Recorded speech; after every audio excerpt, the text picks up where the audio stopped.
ஒரு சபை கூட எச்சரிப்பை கொடுத்து கொண்டே இருக்கணும்.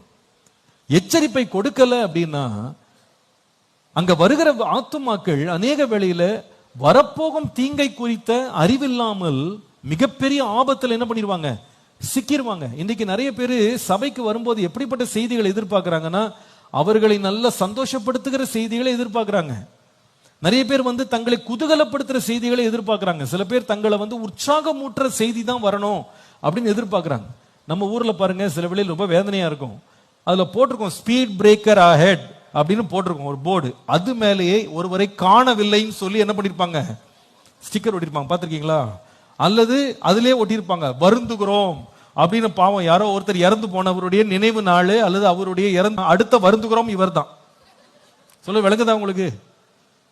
எச்சரிப்பை மறைக்க கூடாது. ஒரு சபை எச்சரிப்பான செய்திகளை கொடுப்பதுல ரொம்ப ஜாக்கிரதை. நீங்களும் நீங்க சபைக்கு வரும்போது ஆண்டவர்கிட்ட கேட்கணும், ஆண்டவரே என்னை ஆறுதல் படுத்தும் போது படுத்துங்க, என் காயங்கள் ஆற்றுறதுக்கு உமால முடியும். நீர் மெல்லிய சத்தத்தோடும் பேசுவீங்க, நீங்க ஆலோசனையும் கொடுப்பீங்க, நீங்க எனக்கு ஒரு தகப்பனை போல பேசுவீங்க, தாயை போல தேற்றுவீங்க, எல்லாம் நல்லது. ஆனா எச்சரிக்கை மறந்துடாதீங்க. ஆண்டவரே எனக்கு எப்போ எச்சரிப்பு தேவையோ என் மேல தயவு செய்து உடைய கண்களை வைத்து நான் போகிற பாதை சரியில்லை அப்படின்னா நீங்களாவது என்னோட என்ன பண்ணுங்க, பேசி என்னை எச்சரிங்க ஆண்டவரே, அப்பொழுது நான் நலமான பாதைக்கு திரும்பிடுவேன். ஹல்லேலூயா. நான் நினைக்கிறேன், you should not get depressed when God is warning you.